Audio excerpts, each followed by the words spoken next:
Hello student, आप सभी का स्वागत हमारे YouTube channel study with reading में। स्टूडेंट, आज हमारा यूपी स्पेशल से संबंधित नवा टॉपिक है। अभी तक हमने 8 टॉपिक कंप्लीट कर लिया है, जो कि आरओ, एआरओ, यूपीएससी जैसे एग्जामों के लिए बहुत ही महत्वपूर्ण साबित होगा। तो स्टूडेंट, शुरू करने से पहले आप सभी से रिक्वेस्ट है कि प्लीज़ वीडियो को एक लाइक, एक शेयर और एक छोटा सा कमेंट जरूर किया करें कि आपको वीडियो कैसी लगी। आज के टॉपिक शुरू करने से पहले मैं आपको थोड़ा सा पीछे रिवीजन करवाऊंगा, यानी कि उत्तर प्रदेश के जो विषय सूची हैं, हमें क्या क्या पढ़ना है उसको एक बार आपको रिवीजन कराऊंगा। फिर इसके बाद बता दूंगा कि मैंने कौन कौन सा टॉपिक अभी तक क्लियर कर लिया है। स्टूडेंट, अभी तक हमने विषय सूची उत्तर प्रदेश से संबंधित संक्षिप्त अवलोकन, भौतिक विन्यास, जलवायु एवं मृदा, प्राकृतिक वनस्पतियां, वन्य एवं वन्य जीव, नदियां एवं झीलें व आर्द्र भूमियां, कृषि एवं पशुपालन, सिंचाई एवं बहुउद्देशीय नदी घाटी परियोजना और 8वां चैप्टर था हमारा उद्योग, जो हमने कल कंप्लीट किया। तो अभी तक हमने 8 दिन में अपने 8 चैप्टर कंप्लीट कर लिए हैं और लास्ट में हर टॉपिक से संबंधित लास्ट में जो प्रीवियस ईयर क्वेश्चन पूछे गए थे उसे भी सॉल्व किया है। तो आज का हमारा टॉपिक हो जाता है 9वां टॉपिक, जो कि खनिज एवं ऊर्जा संसाधन से संबंधित है। तो स्टूडेंट, एक बार हम आपको इन विभिन्न लेसनों से संबंधित टॉपिक दिखाना चाहेंगे। जैसे उत्तर प्रदेश एक दृष्टि में उत्तर प्रदेश की स्थिति अक्षांशीय और देशांतरीय विस्तार पर, और उत्तर प्रदेश के जो विभिन्न जिले हैं कितने देश और कितने राज्यों की सीमाओं से सटे हुए हैं। ये आपका है उत्तर प्रदेश का भौतिक विन्यास, यानी उत्तर प्रदेश को कितने भौतिक प्रदेशों में बांटा गया है। तो आपका सही जवाब हो जाएगा 3 भौतिक प्रदेशों में उत्तर प्रदेश को बांटा गया है। मैंने सभी को चित्र के साथ एक्सप्लेन किया है, बस आप सभी वीडियो को पूरा देखें। जैसे उत्तर प्रदेश का प्राकृतिक वनस्पतियां एवं वन्य जीव। उत्तर प्रदेश में वन कितने प्रकार के पाए जाते हैं? 3 प्रकार के वन पाए जाते हैं। और ये किन भौतिक प्रदेशों में पाए जाते हैं तो इसको भी मैंने आपको बता दिया। जैसे उष्णकटिबंधीय शुष्कपाती, पर्णपाती वन और कटीली झाड़ियां, ये सभी उत्तर प्रदेश के प्रमुख वन इन रीजन में पाए जाते हैं।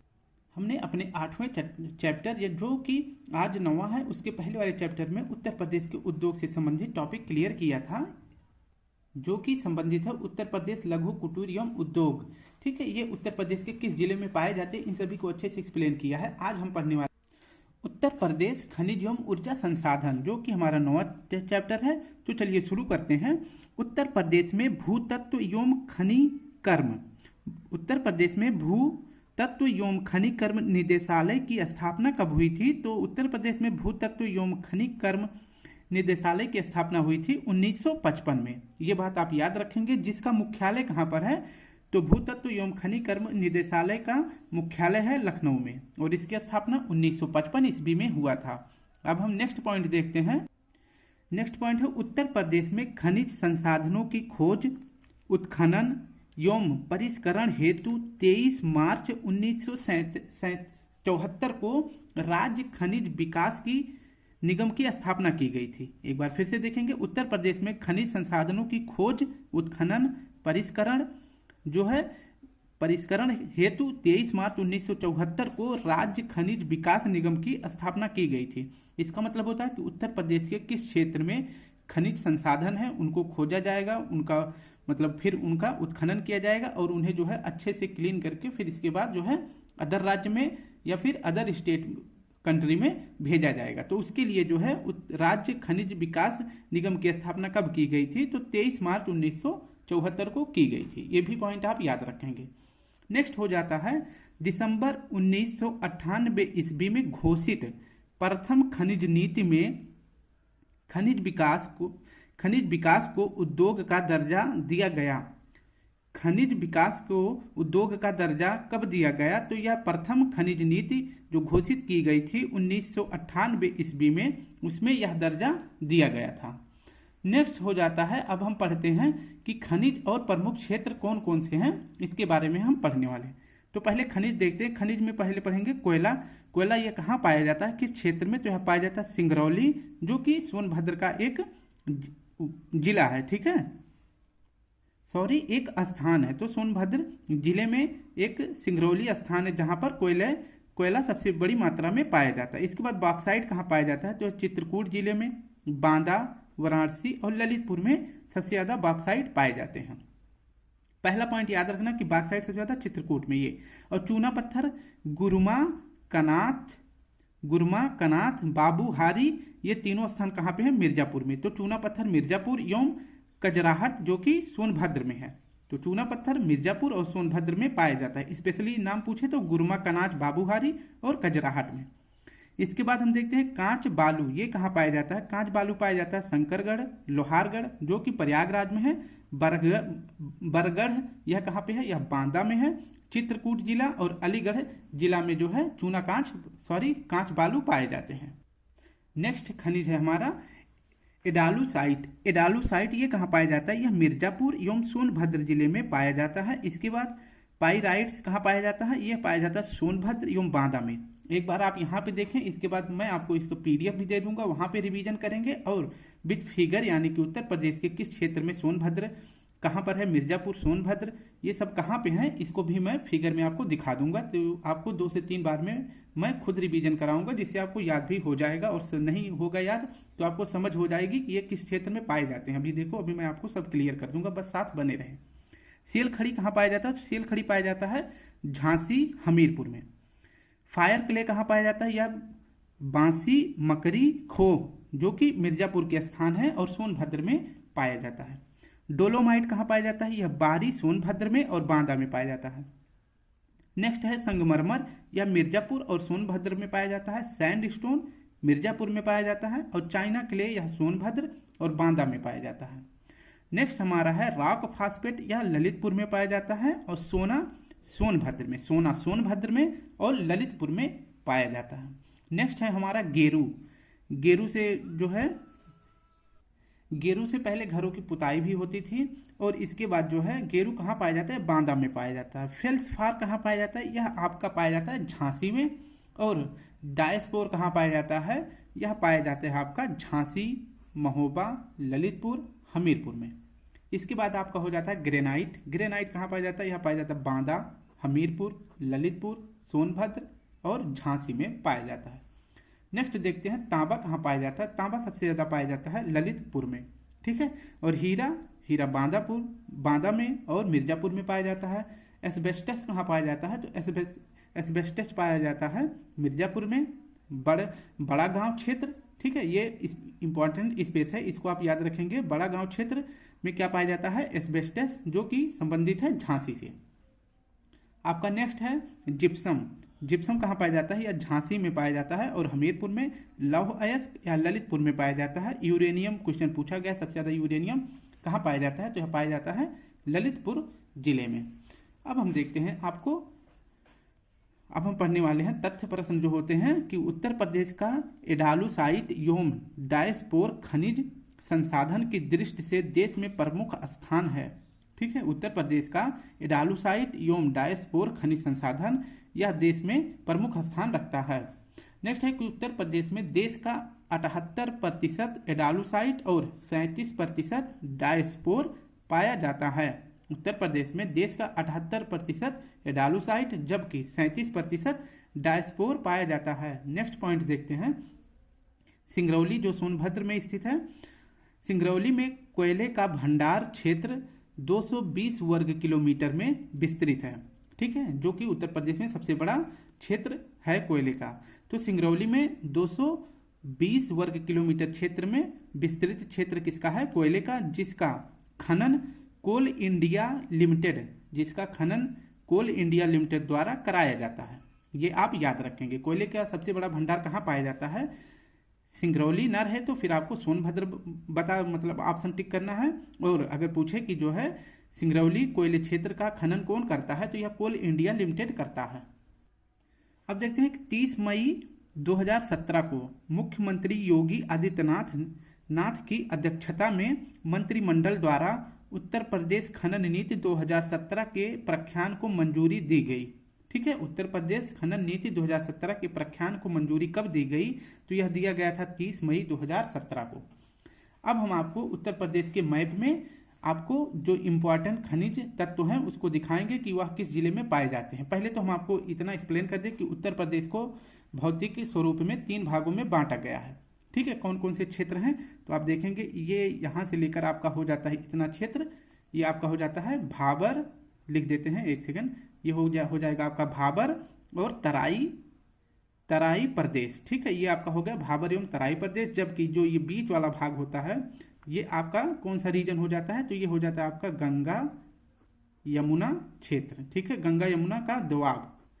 ठीक, तो ये हो जाएगा आपका भाबर तराई। ये स्पेशली देखेंगे तो यहाँ से लेकर इतना ऊपर वाला ये आपका भाबर हो जाता है और ये तराई हो जाता है, क्योंकि यहाँ पे जो हिमालय से नदियाँ जब आती हैं तो बड़े बड़े टुकड़े पत्थर लाकर यहाँ पे विस्थापित कर देते हैं। इसके बाद छोटे छोटे टुकड़े जो है तराई क्षेत्र में चले जाते हैं। तराई क्षेत्र जो है बीमारियों का घर भी के नाम से जाना जाता है, क्योंकि यहाँ पे मच्छरों का प्रकोप सबसे ज़्यादा होता है। तो हम ये सब एक्सप्लेन कर चुके हैं, बस आपको बता दें कि ऊपर वाला क्षेत्र भाबर तराई क्षेत्र का होता है, बीच वाला क्षेत्र गंगा यमुना का। जबकि ये जो नीचे वाला रीजन देखेंगे ये पूरा रीजन हो जाता है आपका उत्तर प्रदेश का उत्तर प्रदेश का पर्वतीय क्षेत्र, पठारी क्षेत्र। उत्तर प्रदेश का ये हो जाएगा पठारी क्षेत्र। ठीक है, ये उत्तर प्रदेश का दक्षिणी पठारी क्षेत्र है। अब इसे कैसे समझ पाएंगे, पहले हम आपको भारत का मैप बना के थोड़ा सा दिखा देते हैं। ये आपका हो जाएगा, ठीक है, ये आपका मान लो ये हो गया आपका भारत। ठीक है, ये आपका भारत हो गया। तो भारत का जो ये प्रायद्वीपीय प्रदेश है तो ये इतना इसका विस्तार है, यानी कि ये उत्तर प्रदेश के दक्षिणी भाग में भी जो भारत का दक्षिणी भाग है इसका विस्तार जो है उत्तर प्रदेश में भी है। तो भारत का प्रायद्वीपीय पठार जो है ये उत्तर प्रदेश का दक्षिणी विस्तार है। तो यहाँ पे देखेंगे सबसे ज्यादा खनिज जो है किस रीजन में पाया जाता है, तो पठारी क्षेत्र में। देख सकते हैं जैसे सोनभद्र आपका हो गया, ये आपका चंदौली, मिर्जापुर, प्रयागराज, चित्रकूट, बांदा, महोबा, हमीरपुर, झांसी, ललितपुर, इन क्षेत्र में जो है खनिज, ज़्यादातर खनिज जो है यहीं पे इन्हीं रीजन में पाए जाते हैं, क्योंकि ये वाला क्षेत्र जो है उत्तर प्रदेश का जो दक्षिणी पठारी भाग है ये भारत का प्रायद्वीपीय पठार का उत्तरी भाग है। ठीक है, पॉइंट क्लियर हो गया होगा। तो अगर आपको ऑप्शन में इन सभी डिस्ट्रिक्ट के अदर कोई और डिस्ट्रिक्ट मिले तो आपको जो है उस पर टिक नहीं करना है, स्पेशली आपको जो पठारी भाग में स्थित क्षेत्र है उन्हीं पर आपको टिक कर देना है, आपका क्वेश्चन सही हो जाएगा। इतना आप ध्यान रखेंगे। ठीक है, ज़्यादातर क्वेश्चन सोचेंगे कि जो है कौन कौन से क्षेत्र स्थित हैं, कौन कौन से जिले, तो मैंने आपको बताया सोनभद्र, चंदौली, मिर्जापुर, प्रयागराज, चित्रकूट, बांदा, हमीरपुर, महोबा, झांसी, ललितपुर, आगरा और यहाँ पे मैनपुरी, ये सभी क्षेत्र जो है मथुरा, ये सभी क्षेत्र जो है पठारी क्षेत्र में आते हैं। अब हम देखते हैं कि महत्वपूर्ण जो है खनिज तत्व है मैप में कहाँ पर हैं, इसको मैंने आपको बता दिया कि जैसे हमीरपुर में आप देखेंगे हमीरपुर में कौन सा पाया जाता है, तो तत्व पाया जाता है यहाँ पे सेल खड़ी, मैंने यहाँ पे लिख के रखा है। तो हमीरपुर में पाया जाता है जिप्सम, सेल खड़ी, पायरोफिलाइट, डायस्फोर और इसके बाद ग्रेनाइट। नेक्स्ट हो जाता है जो पहले ऊपर लिखे, पहले मैं उसको बता देता हूँ। प्रयागराज में आपका क्या पाया जाता है, तो प्रयागराज में पाया जाता है कांच बालू और पोटास लवण। नेक्स्ट हो जाता है आपका चंदौली। ठीक है, चंदौली में क्या पाया जाता है, बॉक्साइट, डोलोमाइट और मैग्नेसाइट। ये इतना क्लियर हो गया। अब हम मैप को थोड़ा अच्छे से करते हैं, फिर इसके बाद समझाएंगे। अब आप यहाँ पे देखेंगे झांसी में क्या क्या पाया जाता है, तो झांसी में देखिए ध्यान से, झांसी में पाया जाता है कांच बालू, पोटास लवण, सेल खड़ी, एस्बेस्टस, जिप्सम, डायस्फोर और फेल्सफार, ये झांसी में पाया जाता है। नेक्स्ट आपका हो जाता है ललितपुर। ललितपुर में कौन कौन से पाए जाते हैं, तो ललितपुर में पायरोफिलाइट, तांबा, प्लेटिनम, मैंने बताया था यूरेनियम इंपॉर्टेंट है, और यहाँ पे ग्रेनाइट और डायस्फोर, ये तीन आप याद रखेंगे। तांबा तो आपको पता ही है कि तांबा सबसे ज़्यादा ललितपुर में ही पाया जाता है। इसके बाद हम देखते हैं महोबा जिले में, यहाँ पे पाया जाता है पायरोफिलाइट, डायस्फोर और ग्रेनाइट। नेक्स्ट का आपका हो जाता है बांदा। ठीक है, तो इसमें पाया जाता है बॉक्साइट, डोलोमाइट, कांच बालू, रॉक फॉस्फेट, हीरा, ठीक है, और मैग्नेटाइट, और लास्ट है आपका चाइना क्ले। नेक्स्ट है आपका चित्रकूट। चित्रकूट में एक ही पाया जाता है कांच बालू। इसके बाद हम देखेंगे मिर्जापुर में ग्रेनाइट, इसके बाद barytes, granite, barytes, China clay, चूना पत्थर, हीरा, संगमरमर। लास्ट आपका हो जाता है सोनभद्र में कोयला, संगमरमर, चाइना क्ले और बेराइट्स, ये आप याद रखेंगे। तो जो महत्वपूर्ण रीजन थे पठारी भाग में वो कौन कौन से जिले थे मैंने आपको बता दिया, और सबसे ज्यादा खनिज तत्व इन्हीं क्षेत्रों में पाए जाते हैं। अब हम आगे बढ़ते हैं। राज्य के कुल राजस्व प्राप्ति में खनिजों से प्राप्त राजस्व अंश को 1.80% से बढ़ाकर आगामी 5 वर्षों में कितना कर दिया गया है, तो 3% कर दिया गया है। यानी जो है राजस्व में जो प्राप्ति होता है खनिजों से, उसमें अब तक जो है कितना प्रतिशत था, तो 1.80% था। इसे जो है 5 वर्षों के लिए, मतलब आगामी जो 5 वर्ष चलेंगे उसमें जो है कितना प्रतिशत करना है, तो 3% करना है इन खनिजों के उत्पादन में, ताकि राजस्व में और ज़्यादा बढ़ोतरी पैसों की हो सके। अब देखते हैं कि उत्तर प्रदेश ऊर्जा संसाधन यानी एनटीपीसी, उत्तर प्रदेश ऊर्जा संसाधन, इसमें हम पढ़ेंगे उत्तर प्रदेश में एनटीपीसी उत्पादन केंद्र यानी जिनसे विद्युत उत्पादन किया जाता है। एनटीपीसी का फुल फॉर्म होता है national thermal power corporation. National thermal power corporation उत्पादन क्षेत्र उत्तर प्रदेश में कौन कौन से हैं, इसको अब हम देखते हैं। तो सबसे पहले हम देखेंगे, आपका हो जाएगा ये गौतम बुद्ध नगर, जी फॉर गौतम हो जाएगा। इसके बाद आपको मैं बोल रहा हूँ, लिख लेना, नहीं तो फिर आपको अच्छे से मैं इसका पीडीएफ भी दे दूंगा। ठीक है। तो ये हो जाएगा, लिख देते हैं यहाँ पे गौतम बुद्ध BN, ठीक है, GBN यानी गौतम बुद्ध नगर में कौन सा विद्युत परियोजना पाया जाता है, तो दादरी ताप विद्युत परियोजना कहाँ पाया जाता है, तो गौतम बुद्ध नगर में यह पाया जाता है। नेक्स्ट है आपका, यहाँ पे लिख दिए थे बुलंदशहर, लेकिन यहाँ पे लिखना था, नहीं लिख पाए, तो यहाँ पे लिख देते हैं। तो बुलंदशहर में क्या पाया जाता है, कौन सा परमाणु ऊर्जा केंद्र है, तो नरौरा परमाणु केंद्र कहाँ पर है, तो नरौरा परमाणु ऊर्जा केंद्र 1991 में इसकी स्थापना की गई थी और यह प्रदेश का एकमात्र परमाणु ऊर्जा केंद्र है। ठीक है, उत्तर प्रदेश का एक ही परमाणु ऊर्जा केंद्र है और वह कौन सा है, वह नरौरा है, जिसकी स्थापना 1991 में की गई थी। नेक्स्ट देखते हैं, आपका ये हो जाता है आपका बरेली। बरेली में कौन सा ताप विद्युत परियोजना है, तो आंवला ताप विद्युत परियोजना कहाँ पर है, यह बरेली में है, इसे आप याद रखेंगे। नेक्स्ट देख लेते हैं, आपका हो जाता है अलीगढ़, ठीक है, ALI, ठीक है, अली, इतना याद रखेंगे। अलीगढ़ में कौन सा है, तो यहाँ पे है हरदुआगंज ताप विद्युत परियोजना। हरदुआगंज ताप विद्युत परियोजना, इसकी स्थापना की गई थी 1942 ईस्वी में, जिसमें रूस ने मदद की थी। ठीक है, तो रूस की मदद से बना था हरदुआगंज ताप विद्युत परियोजना, जो 1942 में बना था, जो कहाँ पर है, अलीगढ़ में। इसके बाद हम देखेंगे, ऊपर वाला देख ले, फिर इसके बाद नीचे चलेंगे। तो कैसे हो जाएगा आपका कानपुर, कैसे कानपुर, कानपुर में पनकी ताप विद्युत परियोजना है, कानपुर में पनकी ताप विद्युत परियोजना है, ये आपका क्लियर हो गया। अब हम मैप को थोड़ा ऊपर करेंगे, फिर इसके बाद आपको नीचे के जितने भी स्टेट जिले हैं उनमें कौन कौन से प्रमुख ताप विद्युत परियोजना है, इसको भी बता देते हैं।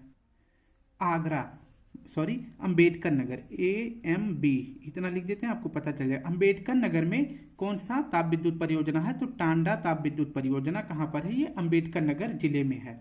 इसके बाद आपका हो जाता है रायबरेली। रायबरेली में कौन सा ताप विद्युत परियोजना है, तो ऊंचाहार ताप विद्युत परियोजना, ये इंपॉर्टेंट है, कई बार पूछा गया है। ऊंचाहार ताप विद्युत परियोजना किस जिले में है, तो ये आपका हो जाएगा रायबरेली जिले में। नेक्स्ट देखते हैं, PR से हो जाएगा आपका प्रयागराज। प्रयागराज में कौन से हैं, तो प्रयागराज में है मेजा ताप विद्युत केंद्र। मेजा ताप विद्युत केंद्र कहाँ पर है, तो यह प्रयागराज में है। इसके बाद हम देखते हैं सोनभद्र के बारे में।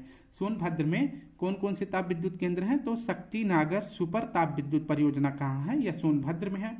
रिहंद ताप विद्युत परियोजना कहाँ पर है, सोनभद्र में। ओबरा ताप विद्युत केंद्र कहाँ पर है, यह प्रयागराज में है। इसके बाद आपका अनपरा ताप विद्युत केंद्र, यह कहाँ पर है, यह भी सोनभद्र में। और रिहंद बांध जल विद्युत परियोजना, यह भी कहाँ पर है, तो यह भी सोनभद्र में है, याद रखेंगे।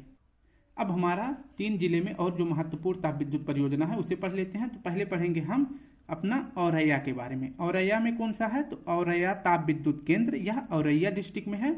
इसके बाद GH से आपका हो जाता है झांसी। झांसी में कौन सा है, तो झांसी में है आपका परीक्षा ताप विद्युत केंद्र। परीक्षा ताप विद्युत केंद्र कहाँ है, या झांसी में है। और हमारा लास्ट हो जाता है ललितपुर से। ललितपुर में कौन कौन से हैं, तो ललितपुर में है माता टीला जल विद्युत परियोजना। इसके बाद दूसरा हो जाता है राजघाट जल विद्युत परियोजना। राजघाट जल विद्युत परियोजना के बारे में देखते हैं। यह मध्य प्रदेश और उत्तर प्रदेश की संयुक्त परियोजना है। क्वेश्चन पूछ सकता है कि ऐसा कौन सा जल विद्युत परियोजना है जो उत्तर प्रदेश और मध्य प्रदेश की संयुक्त परियोजना है, तो आपका सही जवाब हो जाएगा राजघाट। ठीक है, याद रखना, इंपॉर्टेंट है। नेक्स्ट पॉइंट देखते हैं, राष्ट्रीय ताप विद्युत निगम द्वारा उत्तर प्रदेश में स्थापित संयंत्र। राष्ट्रीय ताप विद्युत द्वारा उत्तर प्रदेश में स्थापित संयंत्र कौन कौन से हैं, ये अब हम पढ़ेंगे। तो पहले देखते हैं, एक साइड हो जाएगा आपका ताप विद्युत संयंत्र, और यह किस प्रकार का है, यानी जो है गैस से बना है या फिर कोयले से बना है, ये देखते हैं। और कार्यशील संस्थापित क्षमता कितनी है मेगावाट में। अब यहाँ से पढ़ते हैं कि दादरी जो कहाँ पर है, गौतम बुद्ध नगर में दादरी, और इसके बाद यह गौतम बुद्ध नगर में है, टांडा वाला मैंने बताया था आपको अम्बेडकर नगर में है, ऊंचाहार रायबरेली में है, और सिंगरौली सोनभद्र में है, और रिहंद परियोजना कहाँ पर है, ताप विद्युत परियोजना, यह सोनभद्र में है। औरैया वाला आपका कहाँ हो जाता है, यह औरैया में है, ठीक है।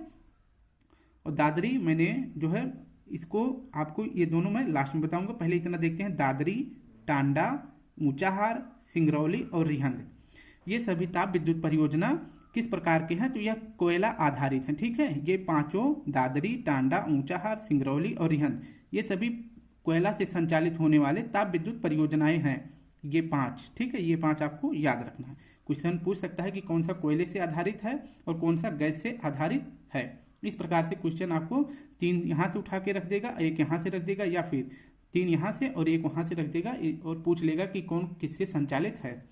अब देखते हैं कि जो औरैया और दादरी गौतम बुद्ध नगर वाला है जो है, ये किससे संचालित है, तो यह गैस से संचालित है, ठीक है, यह गैस से आधारित है। अब देखते हैं जो दादरी गौतम बुद्ध वाला है, इसका मेगावाट कितना है, तो इसका 1820 मेगावाट क्षमता है। और टांडा में जो बना है ताप विद्युत संयंत्र, यह जो है 440 है। और ऊंचाहार रायबरेली वाला यह 1050 है। और सिंगरौली में जो बना है यह 2000 मेगावाट का है। रिहंद जो परियोजना बना है यह बना है आपका 3000 मेगावाट का। और रैया वाला जो बना है तो यह 663.36 मेगावाट का है। और दादरी वाला कितना है, तो 829.78 मेगावाट क्षमता का बना है। आगे देखते हैं उत्तर प्रदेश में जल विद्युत परियोजनाएं कौन कौन सी हैं, इसे देखते हैं। तो पहले एक तरफ हो जाएगा आपका जल विद्युत परियोजनाएं, और दूसरा पॉइंट हो जाएगा स्थल, मतलब कि किस राज्य में है, और तीसरा हो जाएगा किस नदी पर बने हैं। तो उत्तर प्रदेश में जल विद्युत परियोजनाएं पहले देखते हैं। खारा जो है किस राज्य में है, किस डिस्ट्रिक्ट में है, तो यह सहारनपुर में है। और किस नदी पर बना है, तो यह असन नदी पर बना है। माता टीला यह ललितपुर जिले में है। और बेतवा नदी पर यह बना है।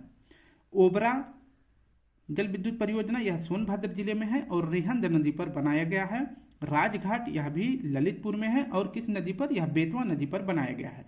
आपको नदी और राज्य इतनी बार मैंने बता दिया है कि आपको अभी याद ही हो गया होगा। और निर्गजनी ये इंपॉर्टेंट है, इसे याद रखना। निर्गजनी जल विद्युत परियोजना किस जिले में है, तो यह मुजफ्फरपुर जिले में है, मुजफ्फरनगर जिले में है और ऊपरी गंगा नहर पर बनाया गया है। ये आप याद रखेंगे, ठीक है। नेक्स्ट हो जाता है आपका रिहंद जल विद्युत परियोजना, यह सोनभद्र जिले में है और रिहंद नदी पर बनाया गया है। अब आगे देखते हैं थोड़ा सा, अब हम थ्योरी देखेंगे कि उत्तर प्रदेश का एकमात्र परमाणु संयंत्र, मैंने आपको बताया था कि उत्तर प्रदेश का एकमात्र परमाणु संयंत्र कहाँ पर है, बुलंदशहर में है, ठीक है। और उसका नाम क्या है, नरौरा में स्थापित किया गया है। उत्तर प्रदेश का एकमात्र परमाणु संयंत्र बुलंदशहर के नरौरा में स्थापित किया गया है। नेक्स्ट है नरौरा परमाणु संयंत्र में 220 से लेकर, मतलब 220 के 2 मेगावाट क्षमता के 2 रिएक्टर कार्यरत हैं, ठीक है। नरौरा परमाणु संयंत्र में 2 रिएक्टर के, एक हो जाएगा 220 का, दूसरा भी 220 मेगावाट क्षमता के बनाए गए हैं। नेक्स्ट है आपका नरौरा परमाणु संयंत्र के प्रथम रिएक्टर से जो है नरौरा में, मैंने बताया कि 2 रिएक्टर कार्यरत हैं। पहला जो हो जाता है नरौरा परमाणु संयंत्र के प्रथम रिएक्टर का कार्य कब से शुरू हुआ था, तो 1 जनवरी 1991 से यह शुरू हुआ था। जबकि दूसरा नरौरा परमाणु संयंत्र से यह कब शुरू किया गया था, तो 1 जुलाई 1992 से यह व्यावसायिक विद्युत उत्पादन प्रारंभ हुआ है। तो पहले नरौरा परमाणु संयंत्र से कब शुरू किया गया था, तो 1 जनवरी 1991 में, और दूसरा कब शुरू किया गया था, तो 1 जुलाई 1992 ईस्वी में।